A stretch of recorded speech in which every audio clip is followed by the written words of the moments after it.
Welcome to another episode of the School Podcast. We are back here in Manchester with a very special guest. But before we get into the episode, of course, I have to thank Gadget for making this all happen. They make world-class videos and pictures for schools, so do get in touch. Also, of course, I've got to shout out Dreams to Reality. We run high-end programs in schools focused on mindset and motivation, academic performance, well-being, you name it. We've got a list of unbelievable speakers. So yeah, let's get in touch and get into the episode. Patrick, how are we? I'm very well, thank you.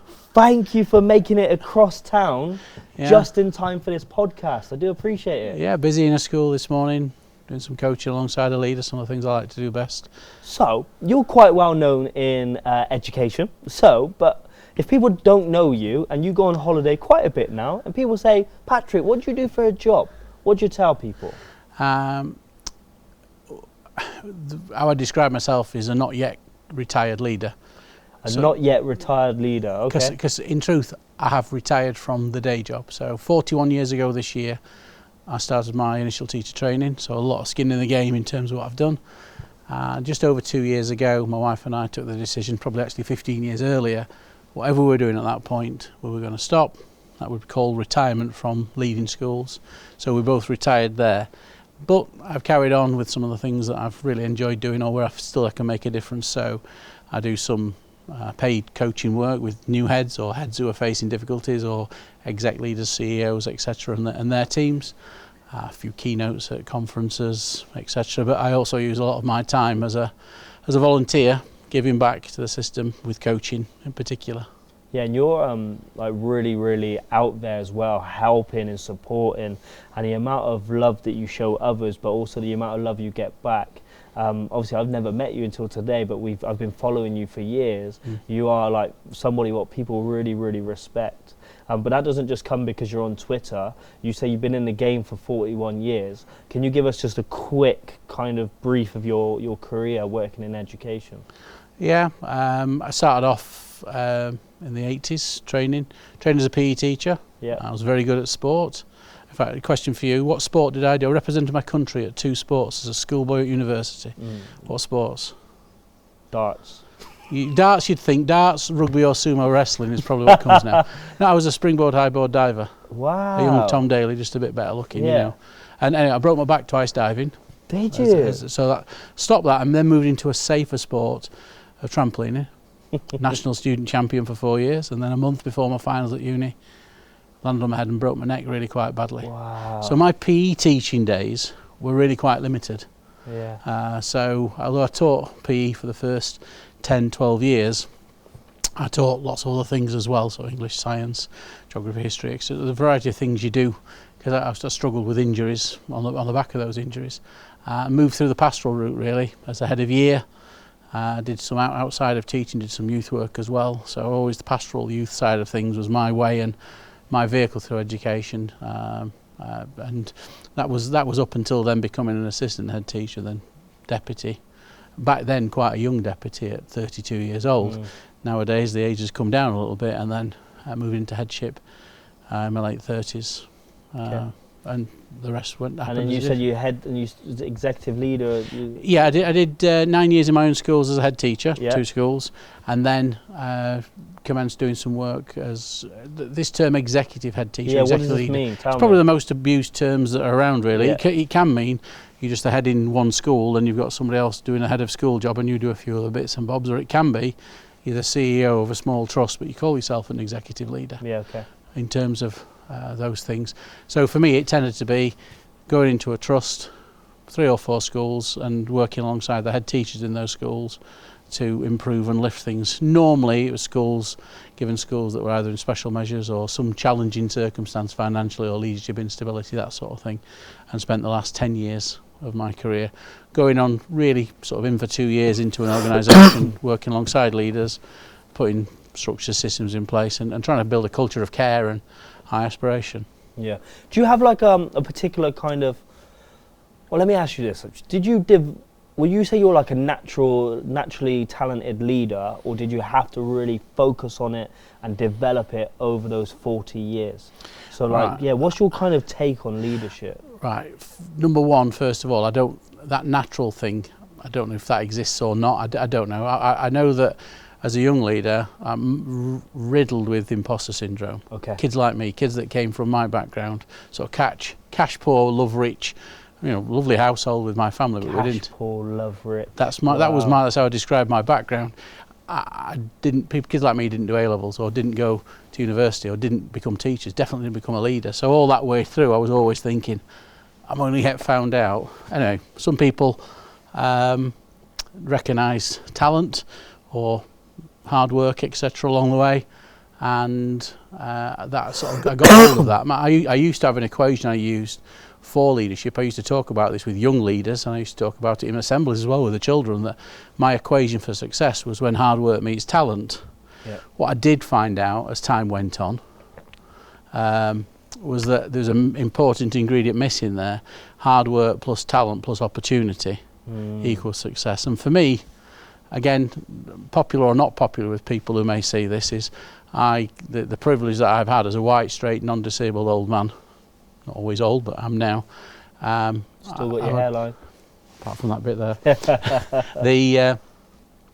The opportunities that have come my way, I've been very privileged in terms of that, and I do take that and I accept and own that.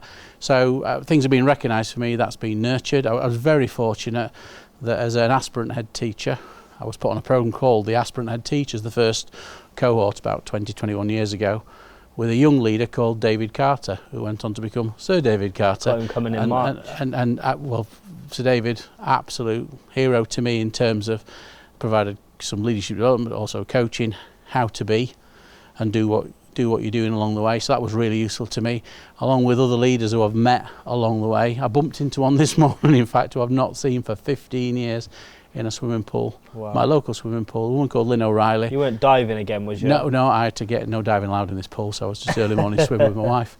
And she swims every morning. It was the first time I've seen her, because I know she lives locally.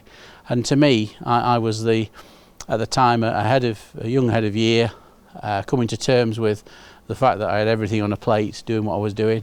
And she was a real champion for disadvantage and diversity, and challenged me to step up and own my own allyship, if you like. And really, that was really the key people in my life who've done that to me. So David for the leadership development, Lynn O'Reilly is another one for that thing of encouraging me to do the right thing.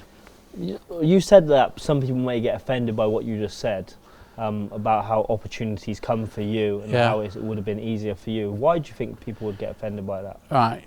If I look across the Atlantic at the moment, the word woke, I wear that with a badge of honour in terms of I am woke to my opportunities and my privilege. In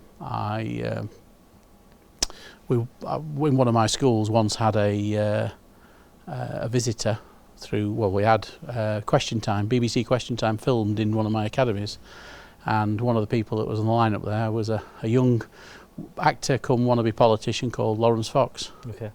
Me and him, cutting short, he said some things denying privilege, and in the green room, my office later on, and me and him had quite a set to around that, to which he tweeted out there that I was everything that was wrong with education these days, my wokeness and so on, and that I had death threats on the back of that. Wow. In terms of where it went. But again, I suppose I've become much more comfortable being uncomfortable and putting myself into that space, and sort of the work through great organisations at the moment, Women Ed, BAME Ed, LGBT Ed, Disability Ed, Diverse Educators with Hannah Wilson.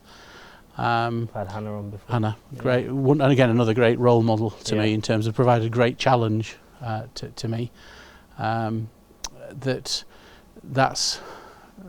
helped me shape who I am and actually be proud of the leader that I've become and the person that I am, and doing that what I believe is right. Again, I came into education. I've always worked in schools of high disadvantage, and by serving the students that work in those areas, an opportunity for me to work alongside the adults and make sure that if we're talking equity, we really go for equity. The gender pay gap in this country is disgraceful, and again, if you put the intersectionality, you put any other protected characteristic against that, and the concrete ceiling appears rather than the glass ceiling for women. So it's a challenge for all of us, and what the United Nations calls he for she.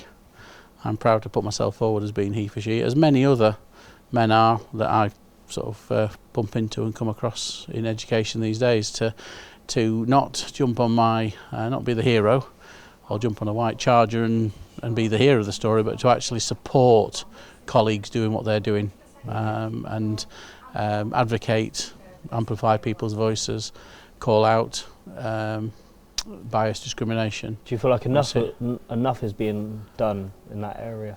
Well, the honest answer is no. I think if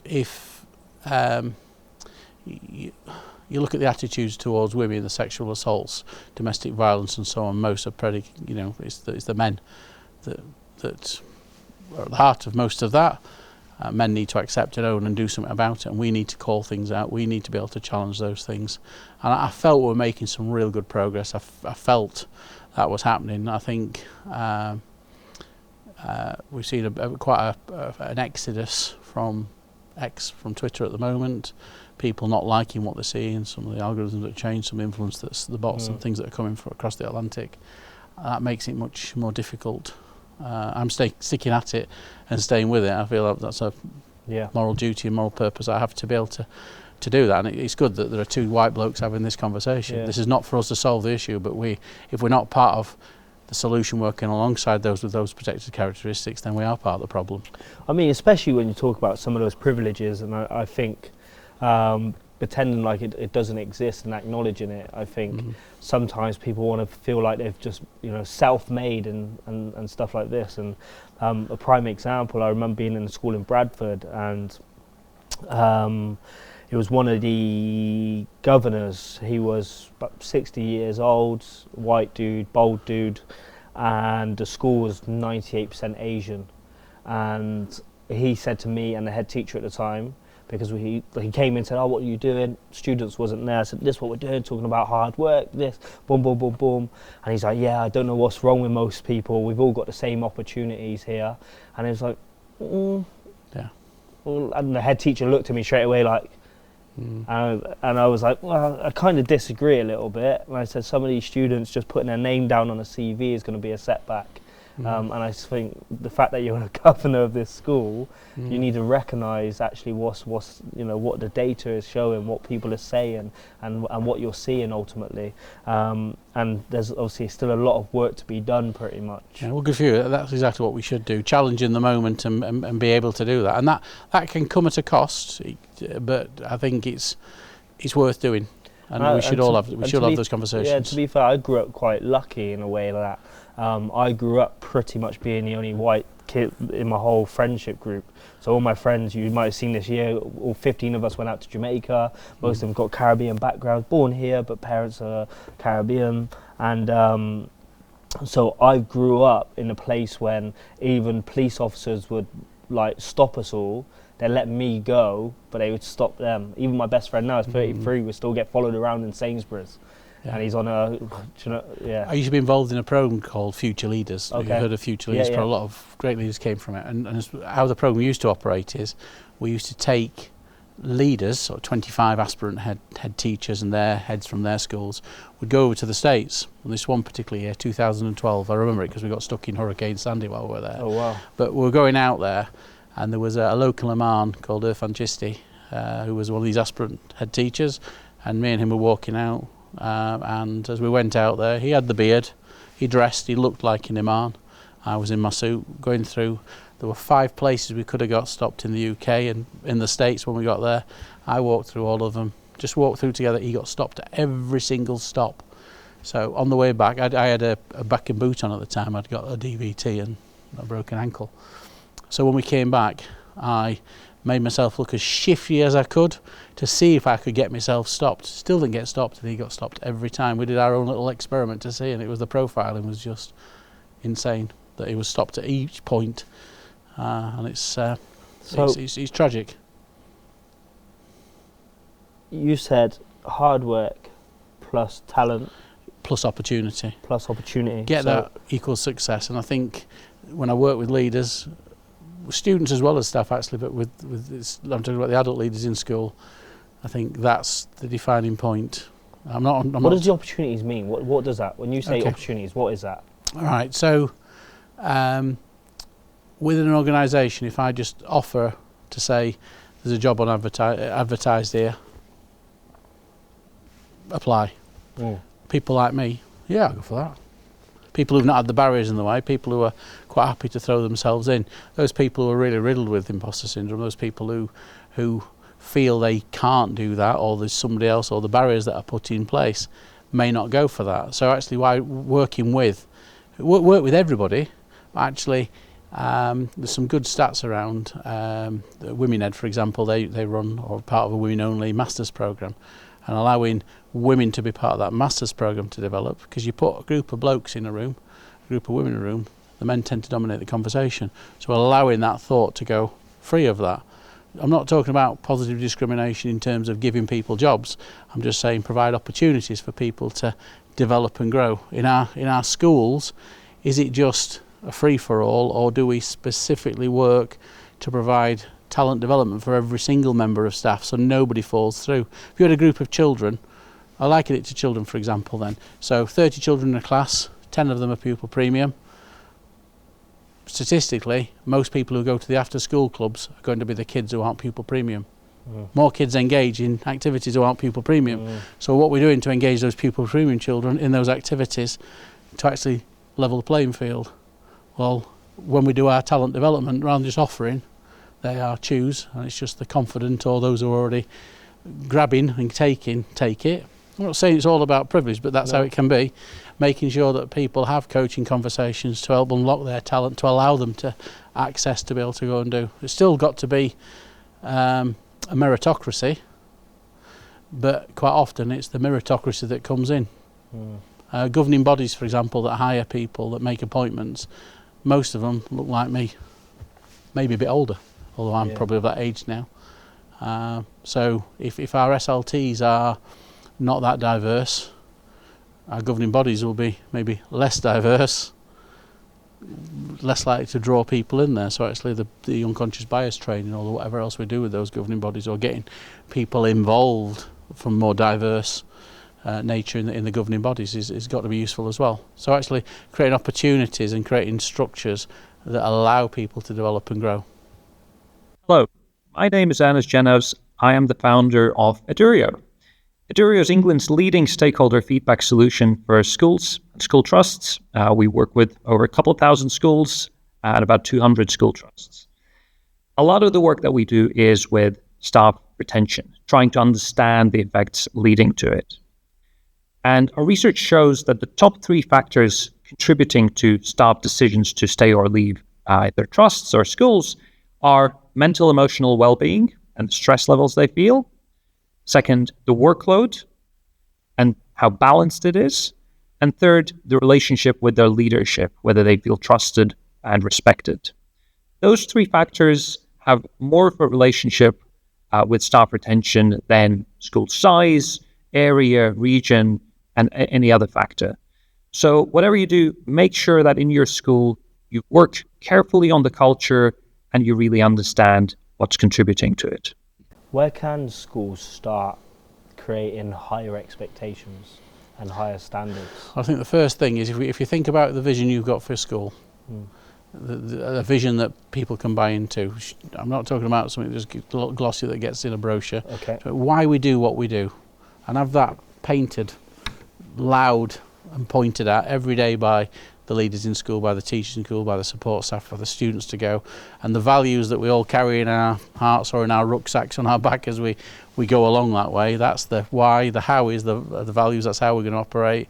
What we do, the path we take, it does matter, but it doesn't really matter whether you're marking blue pen or black pen, or whether you do this or do that, or you have a 5-point scale or a 3-point scale. I think as long as you've communicated clearly towards that vision, how it's going to get you there, and taking the full staff and the full student body and the parents and the whole community towards that vision, that's how you do it. So it's having a really high aspirational approach to what you want to do. I could point out several leaders who are doing that right now in schools across the country beautifully well. How did you engage the communities in the schools that you work in?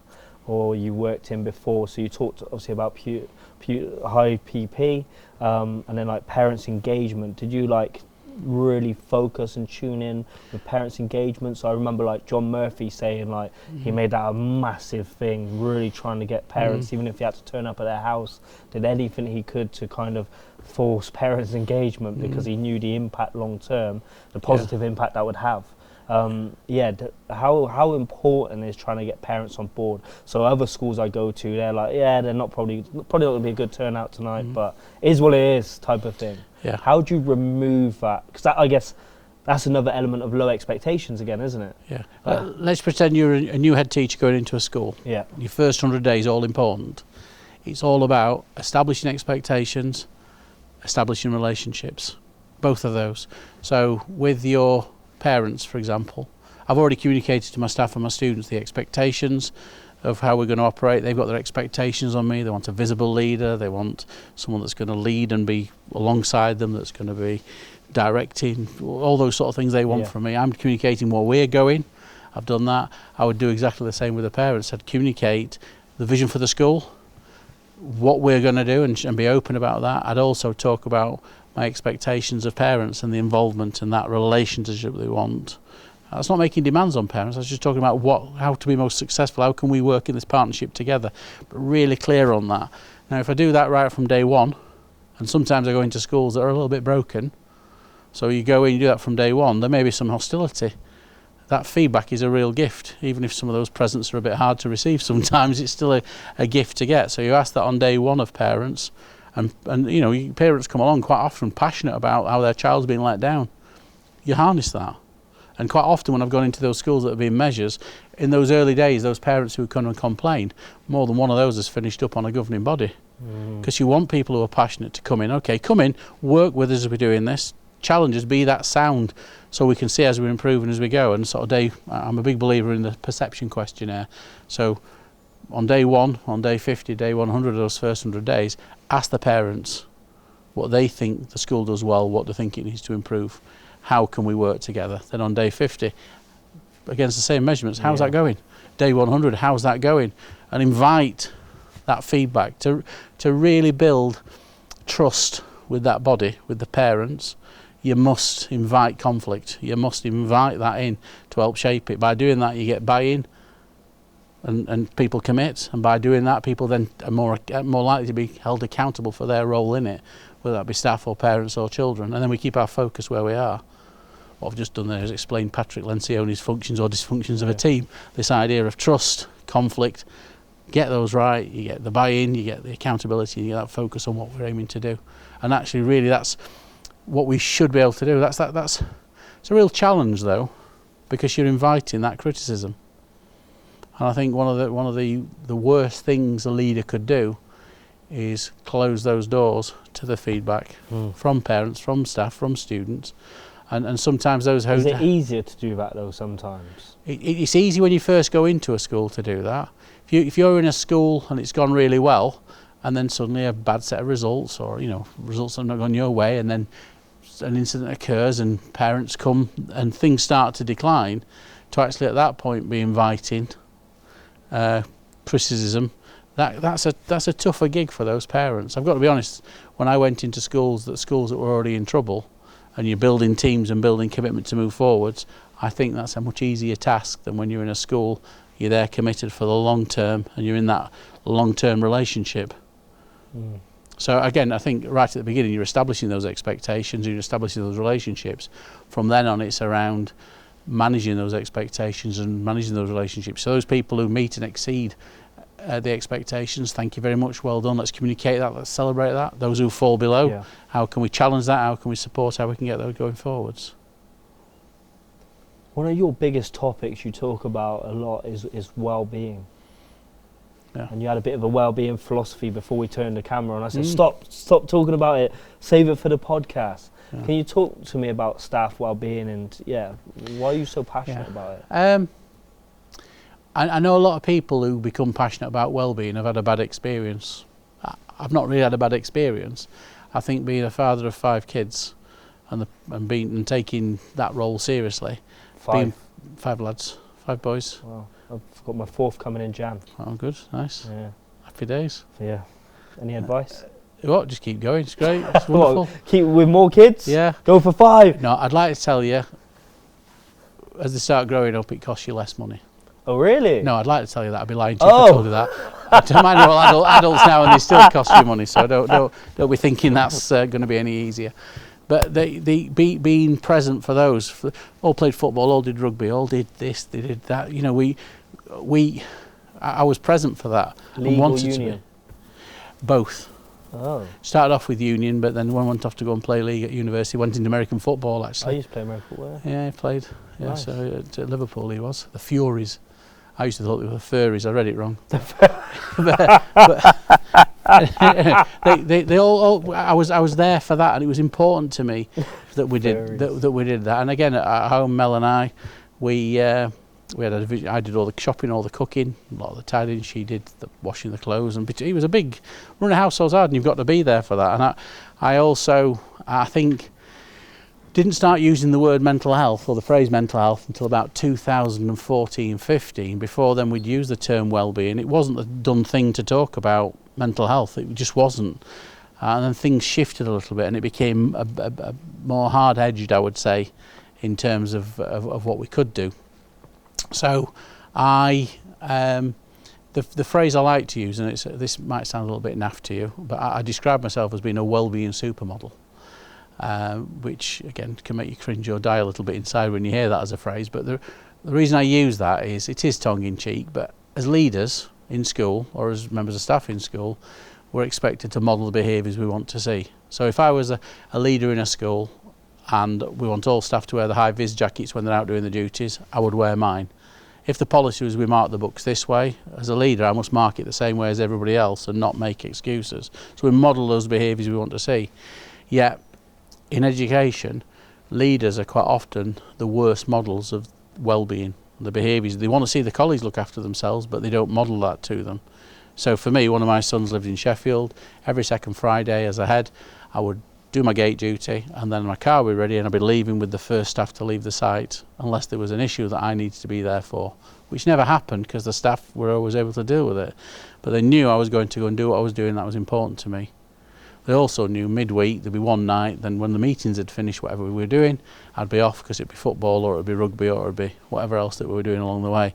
And I would model and openly talk about that to try and encourage others. And it's no good me just sharing with staff, that's what we do.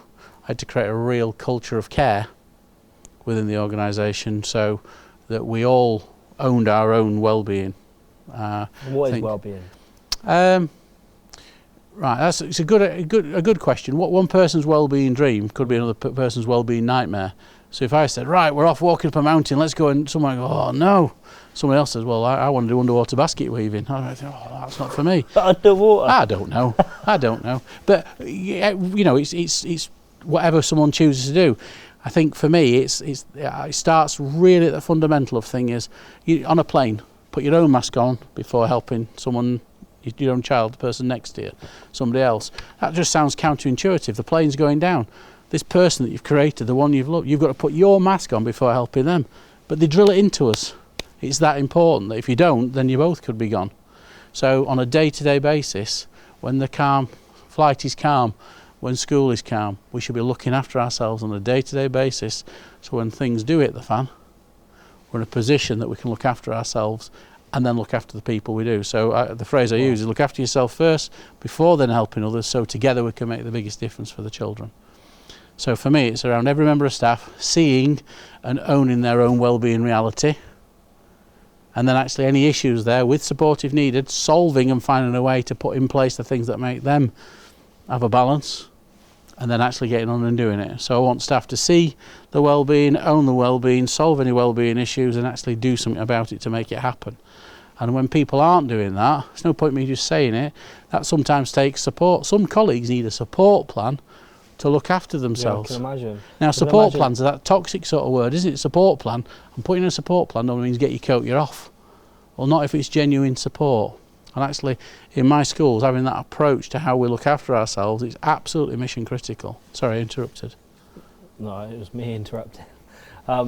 but I was just going to back you up a little bit. I guess you're going to have some head teachers or senior leaders who take your coaching, you team up with them, and they're in the middle of it. Everything's going wrong in their opinion, or their perception is everything's going wrong. Like the world, the walls are closing in, and then you talk about well-being. But the fact is, the well-being is absolutely key, because they start looking after themselves or then I guess they can see things a lot more clearer. But how do you instill that and be like? Well, it's not right. I'll give you an example of a school. There was a school. That was a bad question. Sorry. A school down in Hereford, deep in special measures, been in measures for over 2 years. There was a vote of no confidence in the SLT. It was a dire situation, and I went in there as the head to work alongside people and spoke on day one around expectations, around relationships, a lot of these things that we've said here. But set off with the first slide, which is the first slide I've shown in every school I've gone into since in the last 15 years, in fact. Picture of my family, all 5 kids, Mel, me, and use that phrase, look after yourself first before helping others, so we can make a biggest difference to the children, this oxygen mask thing. I encourage people to heckle me, and I say that as a thing right at the beginning. And I was a teaching assistant, a woman called Jane, still in contact with her through X, who shouted out, yeah, but what would Offstead say? Well, we were in special measures and we're looking after ourselves. So I said, okay, we've got a budget of about £9 million. We can do what we want with that. What we've been doing has not been working very well. So let's try it differently. So we talked about the well-being. We looked at how we were going to do that and got it going. That school came out of special measures within 6 months. We had no results. It wasn't rapid turnaround in terms of teaching and learning curriculum. We were still putting those things in place. But when the team came in, they met a completely different staff. A staff who were owning their own well-being. Now, this wouldn't get through moderation. In fact, it took 4 months for this report to be published. But the phrase that was used, probably apart from saying special measures are no longer required, which is always nice, it said leaders say they've been freed from bureaucratic. Sorry, leaders say they've been liberated from bureaucratic tasks, and teachers have been free to teach. And that was through focusing on how we looked after ourselves and each other, and then actually putting the systems in place that really focused on why are we doing this. So it's always about putting the children first, isn't it? But to put the children first, you have to make sure you're in the best position. So me as a leader, to put the children first, I had to make sure I got my mask on, and I modelled that as a supermodel. Yeah. And then I make sure my leaders do exactly the same. And actually some great advice I was once given by my old primary school teacher, a guy called Jeff Mawson.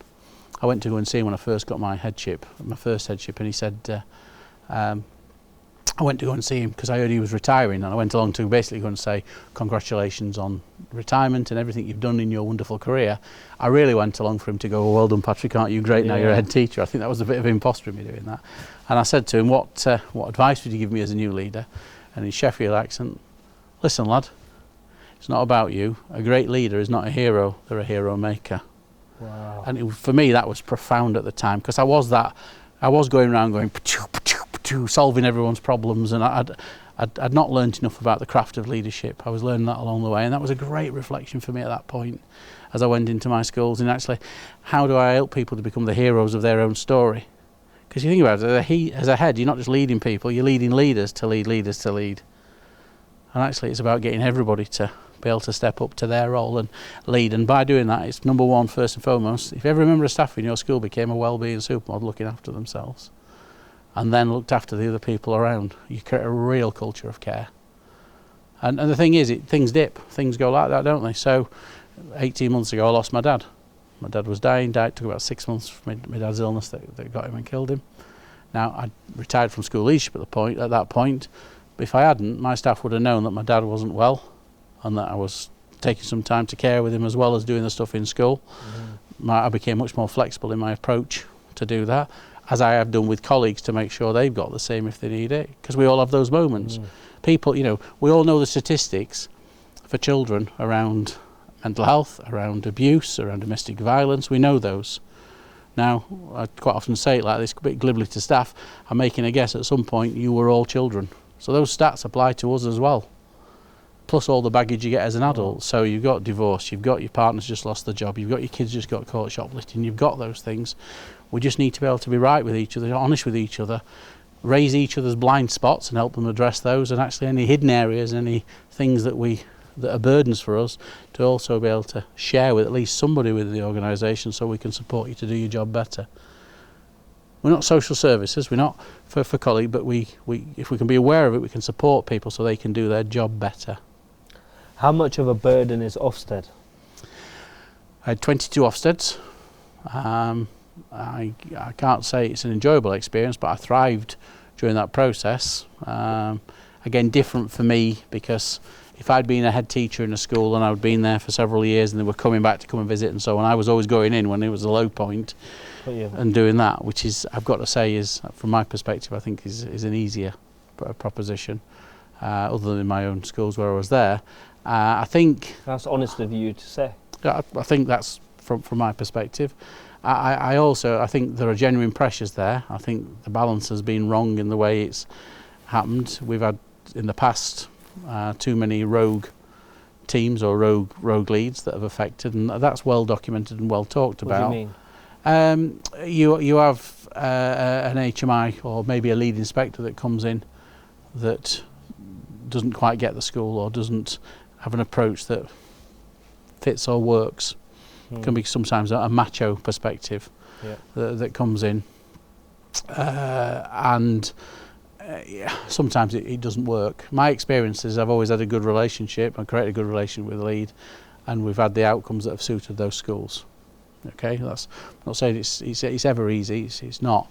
I think sometimes in schools, I spend a lot of time supporting heads or heads and governing bodies or trusts who are doing things. They all say we're not doing it for Offstead, but you find them doing things for Offstead.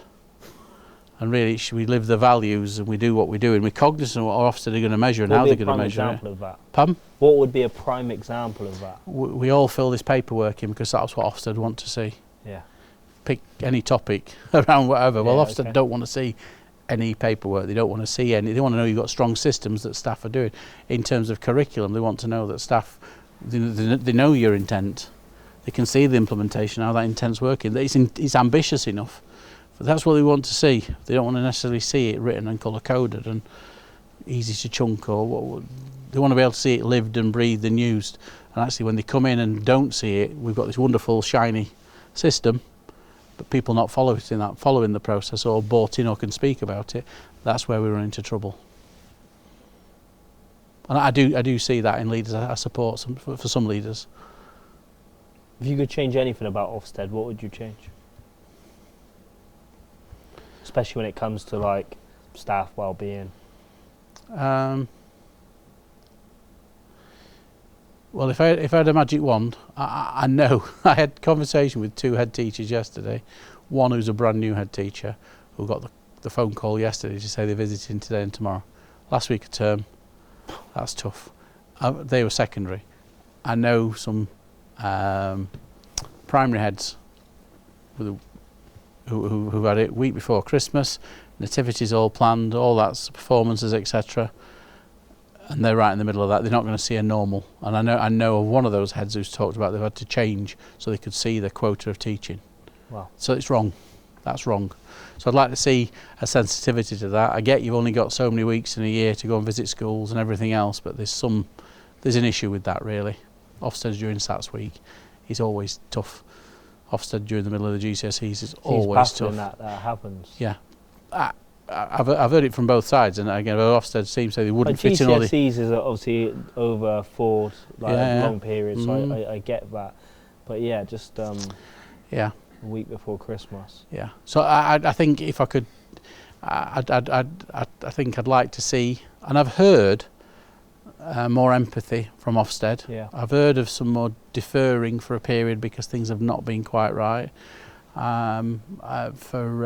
Even during the inspection where the inspection has been paused for an issue, and then they've come back the following week, which is an unusual circumstance, but I've heard the support of somebody who's gone through that recently. So I'm hearing some of that, so I'm hopeful for that. I think there's a framework. Make sure the framework is followed with compassion. whatever that I like framework it. is. I suppose my wish, I went around the houses there a bit, but I think, No, I think whatever the framework, it's followed through with compassion and actually with nuanced. Access education software is there for those busy school days, for the chaotic mornings when getting out of bed without a coffee can feel impossible. We're there for the multitaskers, for the cashless lunch payments, the fussy eaters, and the ones that always forget the school trips, the letters home and the countless emails. And we're there for the teachers, making sure everyone's paid accurately and on time. And we're no stranger to the world of education-related pensions. We're there for the time off, whether you choose it or whether it chooses you. We're here for those looking for the best, for those focusing on developing and empowering themselves and others, and for those looking to build their teams.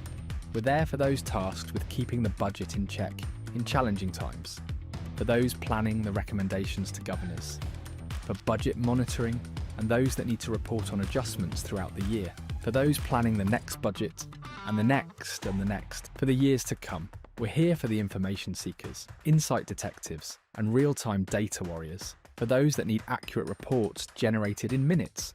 We're here for the children, for those that want thousands of award-winning, easy-to-digest learning videos across more than 30 subjects, in multiple languages, for the anxious exam takers, and for every single person that wants to make education great. Once the school day is done, we'll still play our part.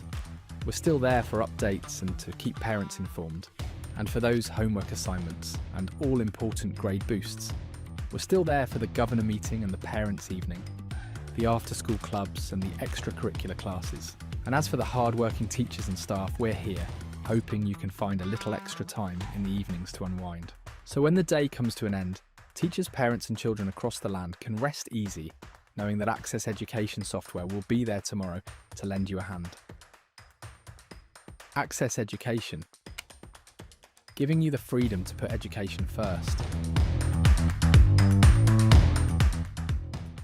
So this idea of coaching is thrown out a lot at the moment, and we had Dr. Chris Baker on not too long ago, and he talks about coaching and mentoring, and he was a really good episode. But also the fact is, you're coaching nearly every single day, apart from when you're traveling the world, right? But even then, you're still coaching. Yeah. But you've been doing it for a very long time, and clearly, many people take a lot from you, which you're proving what you're doing.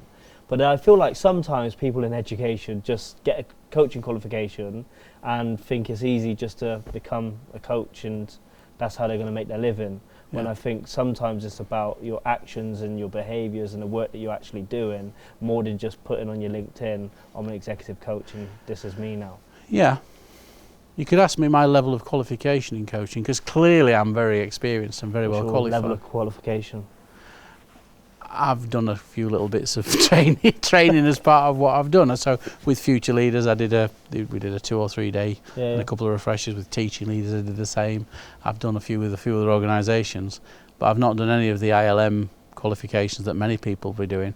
And if anything, I would say a criticism would be is some people now are doing their level 7 before they actually do any coaching at all. They want to get the piece of paper before they go and do. I guess this is my point. Yeah, so for me, I think in our own, it's a great leadership tool. So I think early on, whatever level you are in education, train as a coach, do some training as a coach. So for example, in my schools, part of this talent development and developing people, it used to be the initial the ITT and the ECTs, they would have a coach who would be either the second in faculty or the head of faculty will do it. What I started to use is those people who were talented teachers, who were ECT 2+1, as in third year of teaching up to 5 years of teaching, or those people who've been on maternity and come back, haven't got another responsibility but are getting ready to do things. Those talented folk who've not got the TLR or anything yet, I would offer them the opportunity to train as a coach. We'd do some coach training to become the mentor for the ITT or ECT, to develop some of those skills early. So you do those early, so you take them into your leadership position then, so that as a young leader, rather than being the hero, you can be the hero maker by letting this person be the hero of their own story. So actually creating a culture of coaching in an organisation where coaching on coaching grows It's a wonderful place to be, and there's some. I mean, I don't think I didn't stay anywhere long enough. I would say to say I truly created a coaching. Apart from my own schools when I first started, when I was making it up as a young head, really. But as in my later years when I was doing that in the schools, but I could point some real good examples of schools where leaders have created that real culture of coaching in their organisations that just allows everybody to own their own development and growth. So I would say I'd encourage more people to get in and start earlier, and then if it's something that really interests you, then you can go down the line of the masters or the other levels that you can do in coaching to back it up. I'm not saying that those qualifications aren't important. I was sort of making light of that. I sort of came through the back door because that's how it was done back then, really, I think, when I started. We spoke about Offstead, but you said a magic wand, and that's actually one of my questions. But if you had a magic wand to fix one thing in education in total, not just Offstead, anything, what one thing would you change?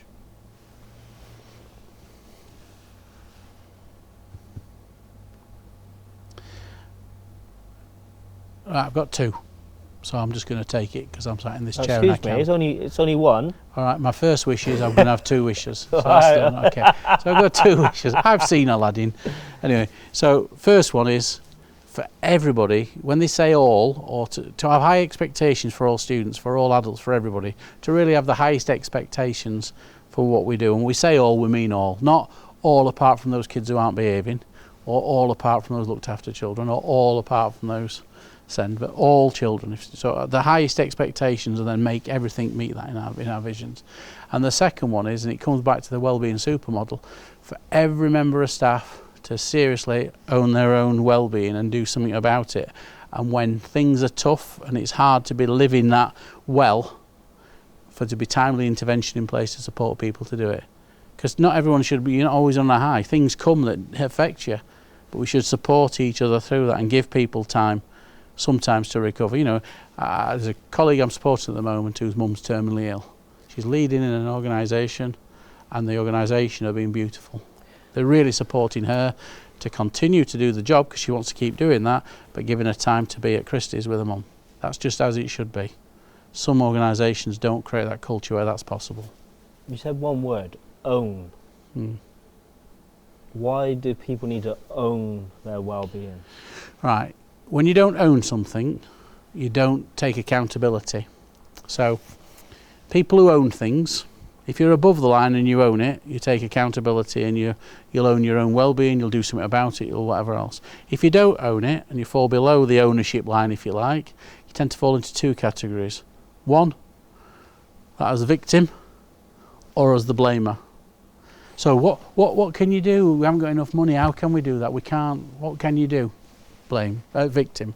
Blame is, well, if only the government would do that, if only the head would do that, if only whatever else. Sometimes you find yourself in a situation where the government have done what the government have done, that you've got the money you've got the tools, these kids need something doing now. Blaming people or going, what can you do, doesn't help. That's our reality, let's do something about it. And if people own that situation, we can always make a difference. Does that make sense? 100%. So owning is absolutely crucial. In terms of well-being, you have to see your own well-being first. I'll use that as an example, or see the quality of your teaching, or see your capability. Well, let's talk your well-being. You've got to see your own well-being for its reality before you can own it. So if I was to say to you now, these are questions I quite often use in leadership with SLT, for example. You don't have to answer these questions. But I'd ask people to reflect and then say whether they're doing it really well or really not very well or somewhere on a scale. How's your well-being right now? Do you mean I can answer? Go on, how's your well-being right now? On what scale? No, all right, let's go scale 1 to 10, 10 being great. Well-being, 5. 5, okay, so that's how you see your well-being, okay. How would your colleagues, the people behind the camera, your other colleagues that you work with, how would they give it the same? No. What would they say? 8. They think you look better, they think you look after yourself better than you actually do? Probably, yeah. Right, what about your family? What would they say? 3. Okay, what you just said there is Made me quite... teary there. All right. Yeah. That, I did this just earlier this year with a group, and one woman in the SLT, she was a business manager, I asked that question, and she just burst into tears. I asked her. Yeah, cool. You just see me do that. Take a moment, take a moment if you need to. Yeah. She, why? Why am I? Well, for her, her little kid, I can't remember if it was a boy or a girl, but the kid came along. She was working on a laptop on Saturday morning, and a little child came along, about 4 or 5 years old, and said, "Mummy, can I have a cuddle? I'll just finish this work." "You're always cuddling your laptop," is what she said to her, and she said she fell to pieces then. And actually, it was the weekend before we did this, and she said, "I vowed to myself now, whenever my daughter asks me for a cuddle, she's having a cuddle. In fact, I'm not getting the laptop out when I'm doing that." Sometimes people have to go through a moment, but it's right, isn't it? We can have this mask in place. You're walking down the corridors. "How are you doing?" "Oh, I'm all right, I'm cool, I'm very good." Whereas, we walk down a corridor, if you think someone's really not struggling, you think there's a potential issue, the corridor conversation, "How are you doing?" "Oh, I'm fine." The mask goes up. It's better off not doing it then, but take them to one side. Just, you come here a minute. "Right, I hope you don't mind me saying this, but I've noticed you're not being yourself. I just want to ask generally, are you okay?" As in, make the effort to do, you're more likely to get than you get the mask up answer. And we quite often put that mask up as a defence, and any one of us can be guilty of that. So actually genuinely seeing your own well-being reality, and then owning that. If it's not good enough, doing something about it. So in terms of that 3 that you're giving yourself, what could you do differently about that? You had a reaction. What would you do differently? Massively for me, and we've discussed this. Exercise, just exercise for me. Okay. Changes, even at home, I'm encouraged to exercise. Okay. How much exercise do you do a week at the moment? I injured myself, so literally barely anything at the moment. All right, I'm going to ask you a question now. I've had 31 broken bones. I've had pneumonia 3 times, pleurisy, pneumonia. I've had 2 DVTs, pulmonary embolisms, broke my back twice, broke my neck, never the face. All right, I've had lots of injuries. You sure? I've had lots of injuries. I knocked a tooth out once diving, but I struggle. Yeah. It's mission struggle, not mission impossible. I went swimming this morning. Wow. Yeah. Tonight, we've got yoga later on. So what tomorrow. So what I'm going to say to you is, you can't exercise at the moment because you can't do the exercise you want to do. Is there something you could do to replace it at the moment? Of course.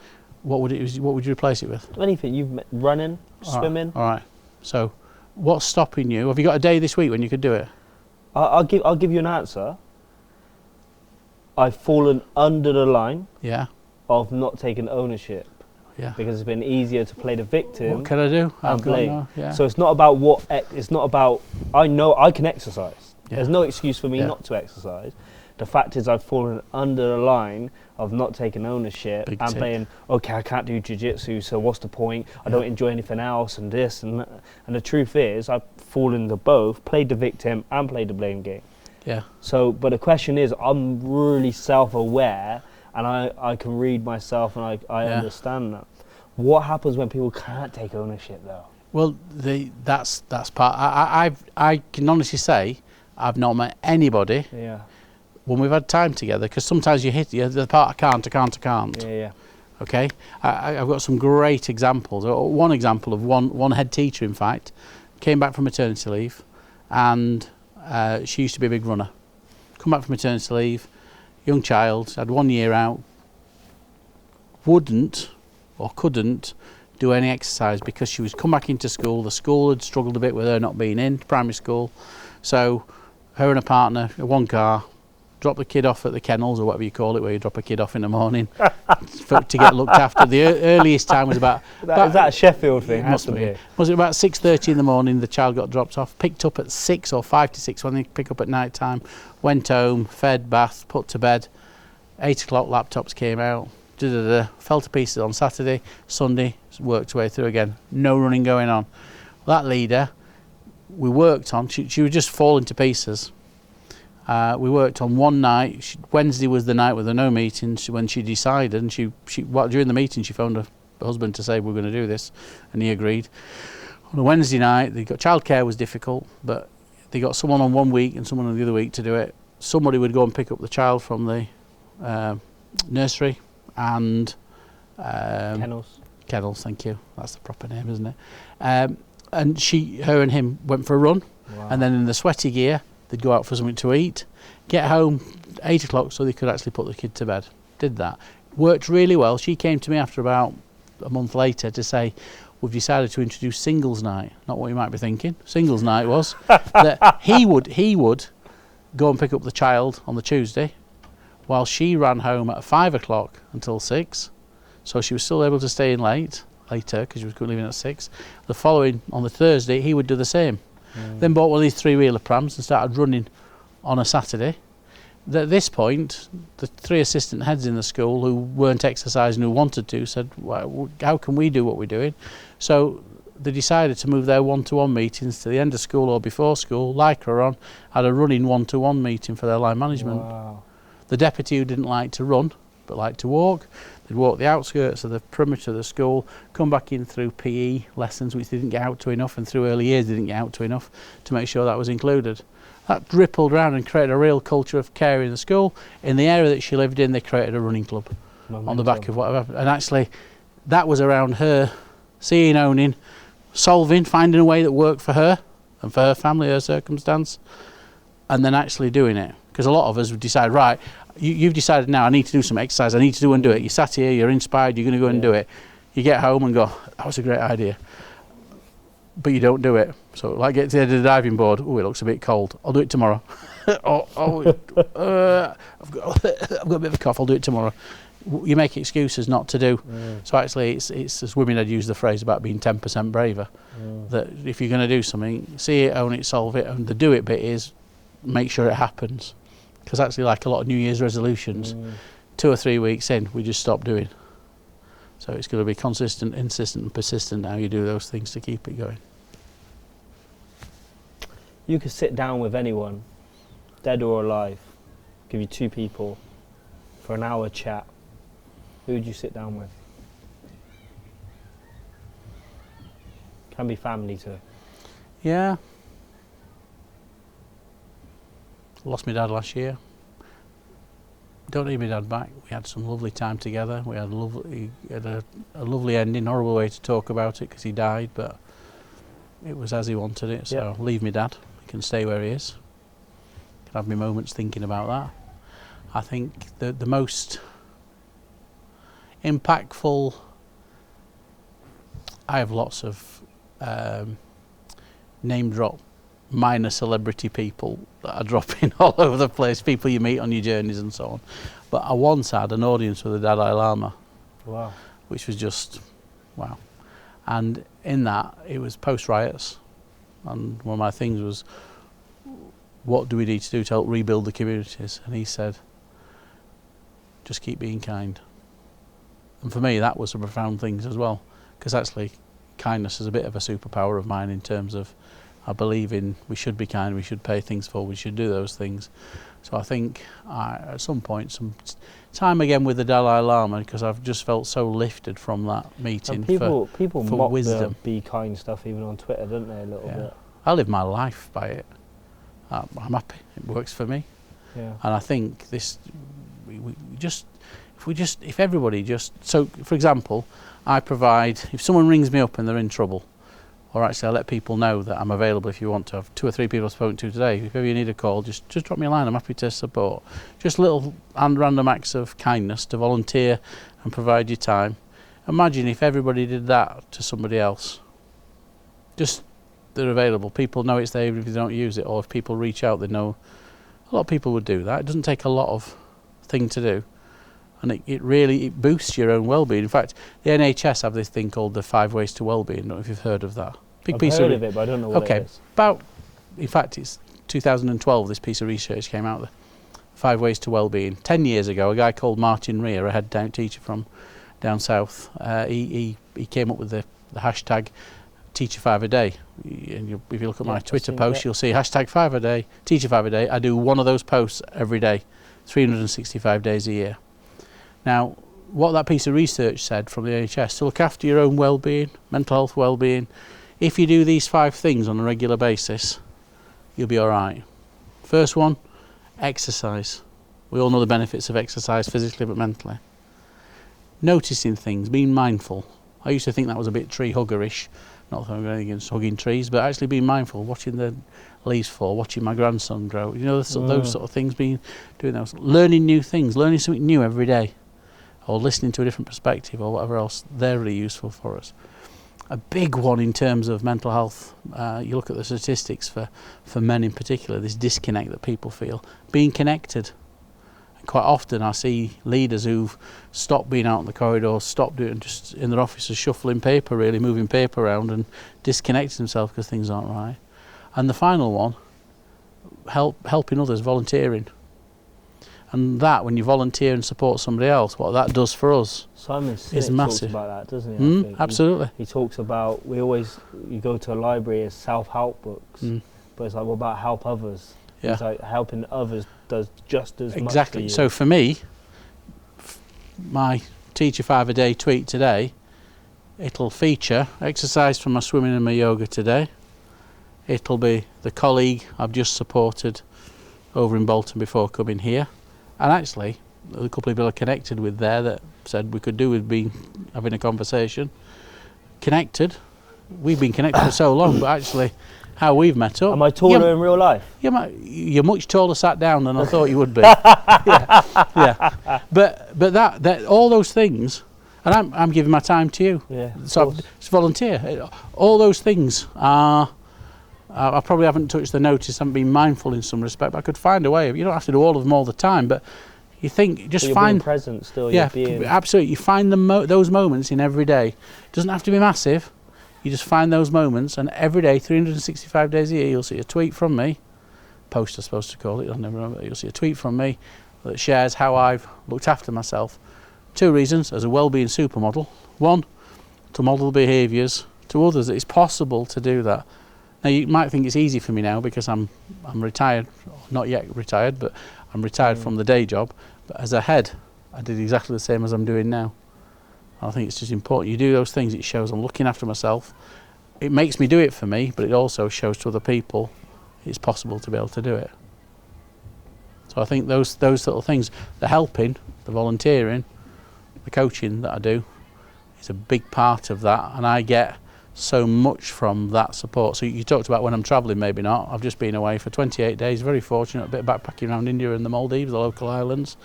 28 days, 21 of those days I was doing some coaching. Normally when my wife was reading in the evening, I'd jump on. Sometimes they were scheduled, sometimes it's people who are having a rough time who've reached out. Only for an hour each day.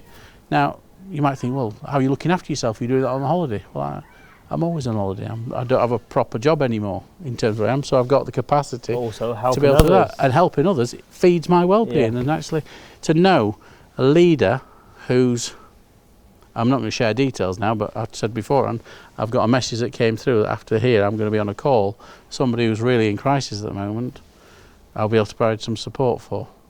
That's my deed. How amazing is it that they feel comfortable as well, sending you a text saying, are you free? I need some help, I'm up against it.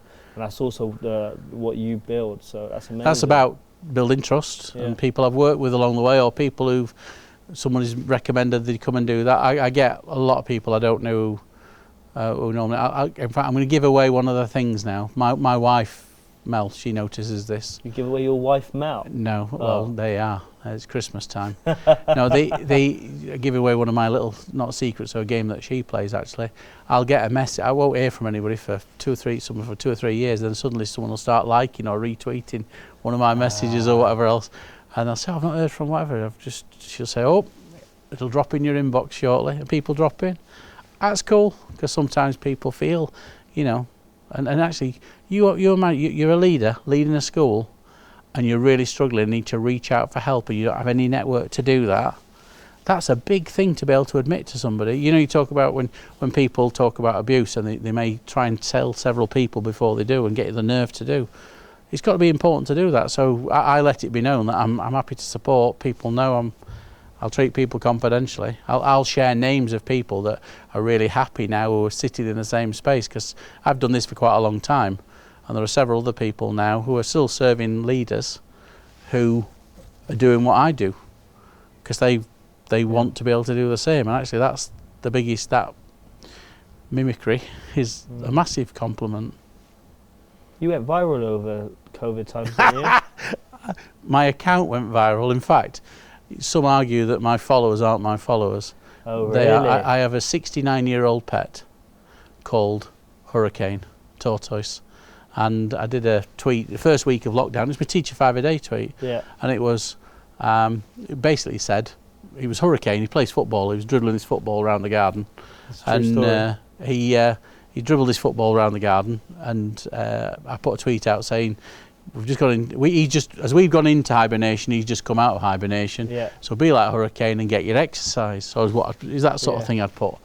Hashtag Teacher 5 a Day, hashtag exercise, hashtag notice. So I'd done my things in there, and that just went 2.3 million views of that. ESPN did one of those voiceovers for a soccer match. Really? Come whatever. Yeah, it went crazy, and on the back of that, Gary Lineker as well? yeah, all sorts of people made comments and made retweets or things around that. What's the guy who wrote the book with the horse? The little boy on the horse. I don't know. There was a big book out at the anyway. He did. You should remember his name. He made some tweets and some comments on it, and there was it was just an interesting time. But on the back of that created some good conversations at a time when we should be looking after ourselves. To use Hurricane, the Teacher 5 a Day, we did a series of challenges, and he became the official mascot of. Really, 69? 69 years old. He's in hibernation at the moment. When he wakes up, we use his hibernation when he comes out of hibernation as his birthday, because we know that's the year he was born. We just don't know the date. So when he comes out of hibernation, that's his birth. So he's 70 when he wakes up this time, around February, March time. How long are they in hibernation for?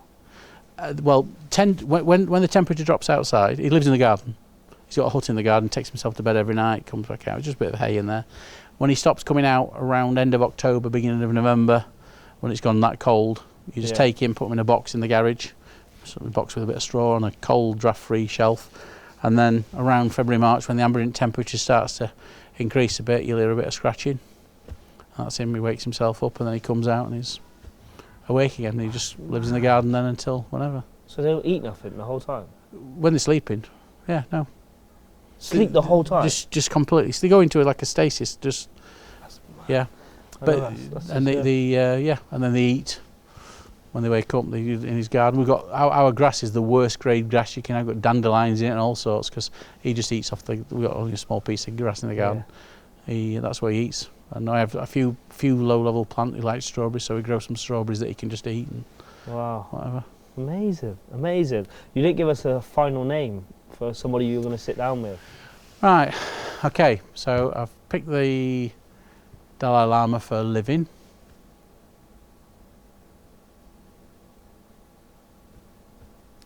Oh, there are just so many people that I'd love to have spent time with. Nelson Mandela. I'd love to have spent time actually with someone like Muhammad Ali, and his own. I'm not the grey list. I'm the double grey list. Not only do I knock them out, I pick them round. Who was that, by the way? Muhammad Ali. All right, sorry. God.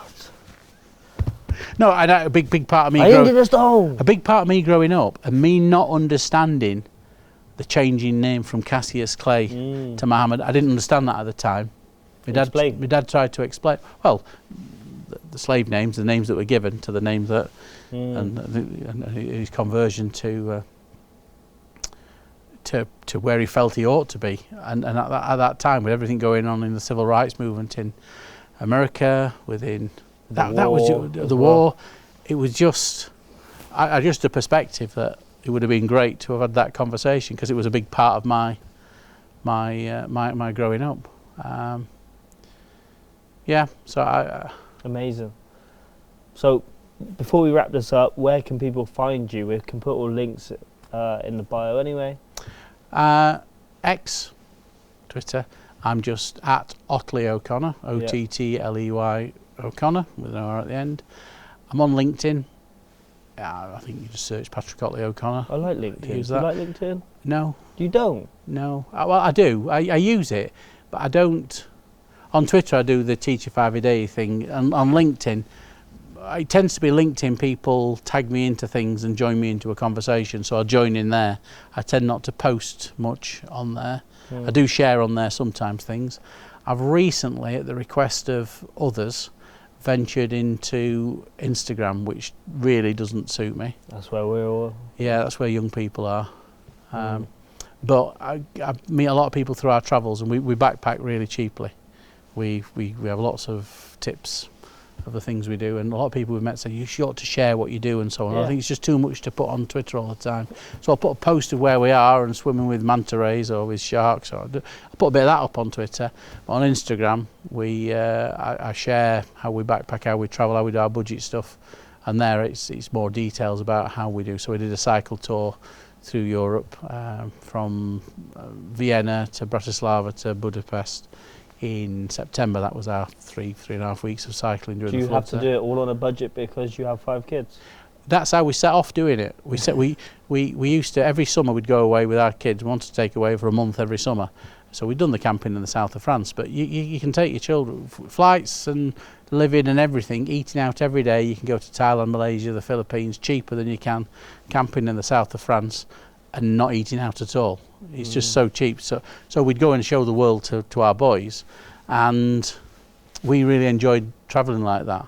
So we've just been to India and the Maldives. We're sat with our drink on our little island. Cost $1 to get to our island, to stop in our $50 per night for breakfast, evening meal. We just eat fruit for lunch on our little island, and we'd see the seaplane landing sort of just over the water on this little island. $400 to arrive each, $1,500 a night. The way people go and do the Maldives is like that. Yeah. Where we are, it's a Islamic state. It's a Muslim country. So a mosque on each island. Each island's got what they call a bikini beach, where you're allowed to put your swimming gear on. So, and the rest of the time it's just a pair of shorts and a t-shirt, being respectful, and no alcohol. I'm teetotal anyway, but no alcohol on those islands because of that. So for us, travelling and stopping with the local people in small guest houses or homestays, far better than us than stopping in these artificial 1,500 quid. So it's just about money. Stack of mine buying cheap sort of approach. I'm a Yorkshireman at heart. But we like to travel and connect that way. Amazing. Thank you so much for your time. Been great to finally meet you. I really enjoyed it. But yeah, let's wrap this up. There you go, guys. Another episode of the School Podcast. Make sure you give a like, comment, subscribe, do all the good stuff, and I will see you on the next episode. Bye-bye. My name is Sian Lord, and I help deliver the Girls Growth Programme, a programme that helps deliver impact for teenage girls, ensuring that they're happier and healthier on their school journey, with a big focus on relationships, friendships, body image, self-esteem, mental health and mindset. I'm Natalie. I'm one of the leaders for our Girls Growth Programme, where we discuss important issues such as self-esteem, diet, exercise and confidence. Think of 3 unhealthy habits that you have for yourself at this moment in time. And when you don't get enough sleep, it's harder to regulate your emotions and small problems can seem much bigger than they are. Exercise isn't just about looking good or staying fit, it's vital for your mental health. So get in touch today to get the support that your girls need now.